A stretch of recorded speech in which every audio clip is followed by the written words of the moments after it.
This is Greenland, the largest island in the world. Its area is 4 times bigger than France, but only 57,000 people live there, less than 1 person per square kilometer.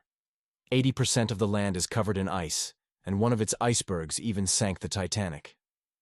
For a long time, Greenland stayed out of the spotlight, but now it's making headlines worldwide. Why has Greenland become so important, and why does it want independence from Denmark? How can the island be rich in natural resources, but still rely almost entirely on fishing and financial support? Is it true that the US has wanted to buy Greenland for years, and that China dreams of its resources? How do the local people live? And why is Greenland sadly known for its high suicide rates? And could Greenland become a new strategic center of the world in the future? Let's find out. The first settlers arrived on the shores of Greenland about 5,000 years ago. But when it comes to European civilization, we owe Greenland's current name to a Viking named Eric the Red. He landed on the island after being exiled from Iceland for killing his neighbor. After serving his sentence, Eric didn't waste time. He returned to Iceland and convinced others to move to a new land, which he called Greenland to make it sound more attractive. Over time, the settlers built their homes, started trading, and developed their own culture. However, the lack of resources eventually led the Greenlanders to pledge loyalty to the King of Norway in exchange for supplies. You might wonder, how did Greenland become part of Denmark? It happened through the creation of the Denmark-Norway Union. Since then, Greenland has remained a part of the Danish kingdom, first as a colony, and since 1978 as an autonomous territory. So, what is Greenland like today? Although Greenland is the world's largest island, only about 57,000 people live there in 80 small settlements. You might think, with so much space, why so few people? The main reason is the harsh Arctic climate. We're talking about polar nights and days, strong winds, no forests, and extreme temperatures. Temperatures vary by region. It's milder along the coast, but deeper inland it can drop to -50 degrees Celsius. Because of this, around 80% of the island is covered in ice. In some places, the ice is up to 3,000 meters thick. That's like stacking 4 Burj Khalifas on top of each other. Naturally, such conditions make daily life difficult, so people live mostly along the coasts. So how do people survive in such a tough environment? Humans can adapt, and the native people of Greenland, the Inuit, are no exception. Today, over 80% of Greenland's population are Inuit. They speak a language called Kalaallisut, and this is their longest word. But don't worry. It just means lighthouse. Inuit people are known for their kindness. During World War II, many refused to fight, instead helping in rescue missions. But what do people actually eat in such harsh conditions? The harsh Arctic climate made farming impossible for the Inuit, so animals became their main resource. Their traditional diet isn't chicken or beef like we're used to, but fish, reindeer, walrus, seal, or even whale meat, including something called matak. And yes, they often eat it raw. If you ever visit Greenland, your main way of getting around will likely be by air or sea. On land, you might ride a snowmobile, or even a dog sled. Cars do exist, but there's one catch. They need roads. And Greenland has only about 150 kilometers of roads in total, mostly within towns. Why so few? Because roads usually hit either the sea or giant glaciers. But air travel and boats easily make up for that. Fun fact. The kayak was actually invented by Greenlandic hunters. Now that we've arrived on the island, what's next? Let's start with the world's northernmost capital, Nuuk. Nuuk is the capital and largest city of Greenland, home to around 11,000 people. Every day locals wake up to mountain views, the sea, a few traffic lights, and even a Santa Claus house. You'll also notice colorful houses all around. And no, that's not random. Each color has a meaning. For example, a yellow house usually means it's a hospital. Today, Greenlanders live with a mix of tradition and modern life. They enjoy beautiful nature and everything the land has to offer. Sounds peaceful, right? But like the rest of the world, Greenland is facing a serious global issue: climate change. Scientists are especially worried about Greenland's glaciers. If all the ice here were to melt, global sea levels would rise by 6 to 7 meters. That would take a long time, possibly centuries, but it could threaten places like the Maldives, the Netherlands, and even parts of the US coast. Why? Because the Arctic is warming 4 times faster than the rest of the planet. So what does Greenland have to do with all this? The fact is that 21% of Greenland's glaciers contribute to sea level rise, and the island has around 22,000 glaciers, which shrink by about 25 meters every year. But where there are problems, there are often opportunities, and Greenland is no exception. Because the island's geology spans over 4 billion years, its underground is rich in natural resources, many of which are still untouched. That's why scientists and mining companies from all over the world are interested in Greenland. In 2023, studies showed that Greenland holds 25 of the world's 34 critical minerals, used in batteries, electric cars, wind turbines, and even nuclear technologies. Its natural wealth includes everything from 13% of the world's oil reserves and 30% of its natural gas, to gold, titanium, lithium, and uranium. And where there are resources, there's always global interest. Climate change has helped reveal just how rich Greenland's land really is. As glaciers melt, mining becomes easier and more accessible. But natural resources aren't the only reason the island matters. At first glance, Greenland may seem like a remote place in the far north, but it's located in a strategically vital Arctic zone. It sits on the shortest route between Europe and North America, and as the ice melts, new Arctic shipping routes could open. These could cut trade time between Europe and Asia, making Greenland even more valuable. That's why countries like the United States have had their eye on Greenland for a long time. In fact, the US has tried to buy Greenland 4 times. First, William Seward, after buying Alaska, thought Greenland would be a great addition. Later, President Harry Truman offered $110 million for it. Then Donald Trump famously suggested buying Greenland again. And even in 2025, he still hasn't let go of that idea. Of course, Greenland's Prime Minister Moot Egede refused, but the US has actually had a presence in Greenland for decades. It started during World War II, when Denmark was occupied and Greenland was cut off. Thanks to Henrik Kaufmann, the US took the island under its protection and built military bases. Why?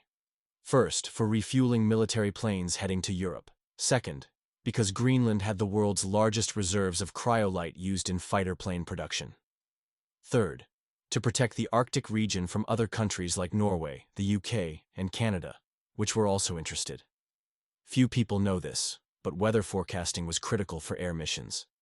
Greenland was a perfect spot for weather stations.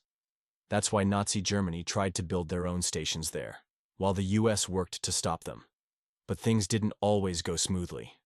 After the war, many US bases were abandoned along with thousands of barrels of fuel, like at Bluey East 2. There was even a plane crash, but not an ordinary one. The Thule Air Base, located near the North Pole, was seen as a possible target for Soviet missiles during the Cold War. The US believed that the Soviets might strike Thule first, clearing the way for a nuclear attack on America. So, B-52 bombers began to regularly fly over Thule Air Base, and yes, they were carrying nuclear bombs. The idea was, if the Soviets destroyed the base, the B-52 would already be in the air, flying toward the USSR, and you can guess what could have happened next. In 1968, one of those bombers crashed near Thule. It was carrying 4 nuclear bombs. Don't worry, the pilots survived and the bombs didn't explode, but they were scattered across the area. In the end, 3 bombs were found, but the 4th one was never recovered. And while planes circled the skies, about 200 kilometers from Thule, the US was working on another huge project, Camp Century, also known as the City Under the Ice. But this was just a cover. The real mission was Project Iceworm. The goal, to build thousands of kilometers of tunnels under the ice, complete with railways and hidden launch sites for 600 nuclear missiles. These missiles could strike half of the Soviet Union if a war started. You might ask, why didn't Denmark stop this? Well, the truth is even Denmark didn't know. The camp was introduced as a peaceful research station. They even showed it on TV. In reality, it was like a mini-city built for 11,000 soldiers with its own library, bars, shops, a movie theater, a hair salon, and even a church. Would you live in a city like that? Things were going well until problems began. It turned out the ice was more unstable than expected. The walls inside the tunnels began to close in, and crews had to cut ice and remove snow constantly. Just imagine. Clearing 3 kilometers of tunnels produced 120 tons of snow and ice. So for 4,000 kilometers of tunnels, that would have meant millions of tons. Eventually, the project was shut down, and like many secret operations, they left almost everything behind, except the nuclear reactor. Engineers believed the camp would stay buried forever in the ice, but nature has other plans. As glaciers melt, we may soon see the radioactive remains of Camp Century. But it wasn't all bad. In fact, the Inuit people had a good relationship with the Americans. They received humanitarian aid, got infrastructure upgrades, and in some ways, their culture became a bit Americanized. The US even brought Sears and Roebuck catalogs to Greenland, allowing locals to order modern appliances for the first time. This had a huge impact on their lifestyle. So yes, it's true. The US has been involved in Greenland for a long time, and here's one of the reasons. Remember the Pituffik space base we mentioned? In 1951, the US and Denmark signed a defense agreement about Greenland. This is how the northernmost US military base was built. It's actually closer to Moscow than to Washington, and it plays a key role in early missile detection. The Arctic region of Greenland is also becoming more important. It's not just about new shipping routes, but also about new security challenges. Russia and China have both increased their presence in the Arctic. Plus, the US needs to keep an eye on the geopolitical gap in the Atlantic. This is crucial to protect the flow of troops and military supplies from America to Europe in case of war. Now let's talk about resources. The US is very concerned about China's attempts to access Greenland's resources. China already controls around 60% of the global rare earth metals market, and now it wants to expand into the Arctic. That's why the US is doing what it can to limit China's influence. For example, they reportedly pressured the director of Tanbreeze Mining not to sell the company to a Chinese buyer. Even though Chinese firms offered more money, the company was sold to a New York-based firm called Critical Metals. Right now, the US is learning how to invest in the Arctic and build stronger relations with Greenland. This is clear from the opening of a US consulate in 2020, which happened 67 years after the last one was closed in 1953. And there was also a visit by Donald Trump Jr., though it came with accusations of bribing locals by paying for their hotel stays and fancy dinners. But let's not get into that. Okay, so the US is active there. But what is China doing in Greenland? They're not even an Arctic nation, right? True, but China follows a strategy called presence before power. It quietly participates in the Arctic Council and makes smart investments. China has several strategic reasons for being interested in Greenland: location, science, and resources. For example, they want to develop the Polar Silk Road, a shipping route that would reduce transportation costs and increase cooperation with other countries. That's big business. And about resources, China knows that its growing economy needs more of them. Take zinc, for instance. Because of overmining, China's own zinc reserves might only last a few more years, so they're looking abroad for new sources. That's why China has been investing in zinc, copper, uranium, and iron in Greenland. But most of these projects have failed or been stopped. Why? Because of US pressure, Danish laws, or even decisions by Greenland's local government. For example, China was banned from mining uranium. The government revoked the license of General Nice. That same company also tried to buy an old US base. And China's proposal to build 3 airports in Greenland was rejected. Denmark took over the project instead. Still, China isn't giving up. They're trying to build better relations in other ways. For instance, they've increased imports of Greenland's seafood by 35% and invested $2 billion into Greenland's economy. And in 2021, Greenland even opened a representative office in China. But let's get back to Greenland. Local people also understand how important their land is, and that's why they are striving for full independence.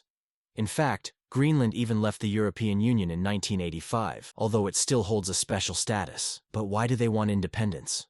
It's not just about resources, it's also about their colonial past. Greenlanders believe that Denmark is holding the country back, discriminating against locals, and interfering in internal affairs. Take, for example, the forced relocation of people to cities, or the fact that many Greenlandic children were raised in Danish families. And imagine this: many women were given IUDs without their knowledge. This happened to about 35% of the women on the island. The goal was to control the birth rate and reduce social spending, so it's easy to understand why more than 60% of Greenlanders support independence. Maybe not right now, but someday. Even though the percentage is high, many people don't want to lower their standard of living. And the truth is, their quality of life isn't even close to Danish standards. The one thing that really helps is Danish subsidies, over $500 million per year. Greenland is a remote island where it's nearly impossible to grow anything. Without extra money, the economy simply couldn't survive. But they do have one thing: seafood. Fishing is the heart of Greenland's economy. Well, along with subsidies. The country's main companies are in fishing, shipping, and aviation. Around 90% of Greenland's exports are seafood. And who is their main trading partner? You guessed it, Denmark. It's a good relationship in some ways. Greenland sends its shrimp to Denmark, and Denmark sends back everything else Greenland needs. But by the time those products arrive, prices go up, sometimes 2 or 3 times higher. That's one reason the cost of living in Greenland is so high. This makes living in Greenland about 30% more expensive than in Denmark. And Denmark isn't cheap either. But economic dependence isn't the only challenge Greenland faces. You might think Greenland is rich in resources, so why doesn't it follow the path of Dubai or Singapore and become an economic miracle? At one point, Greenland was close to an oil boom. Big companies like Shell were searching for oil there. But in 2014, interest in Arctic oil dropped because of falling global prices. And in 2021, Greenland's government banned issuing new licenses to search for oil and gas. Why? Well, they care about the environment. And also, they don't want to share the profits, because any income from resources gets split 50-50 with Denmark, and then it gets deducted from the yearly subsidies. But even if resource exploration continued, Greenland has another problem: not enough skilled workers. Their only university has fewer than 800 students, and building factories doesn't make much sense. The local market is just too small. Even fishing is limited because of international agreements. So companies are very careful before investing. In most cases, the risks are higher than the possible profits. This affects not only the island's economy, but also the lives of local people. Unemployment is a real issue. Some people simply have nowhere to work. On top of that, alcoholism is a problem. And even worse, the suicide rate in Greenland is one of the highest in the world. Why is that? It's because of deep disruptions to the traditional way of life. And when people face problems, there's often nowhere to go. Support services are only just starting to appear. Still, Greenland is trying to move forward. Their push for independence was highlighted in 2023 when they released their first draft constitution. There are also plans to build 6 new hydroelectric power plants. This would allow the country to generate up to 90% of its energy from renewable sources. Greenland is attracting investment not only from the US and China, but also from the EU. Tourism is growing too.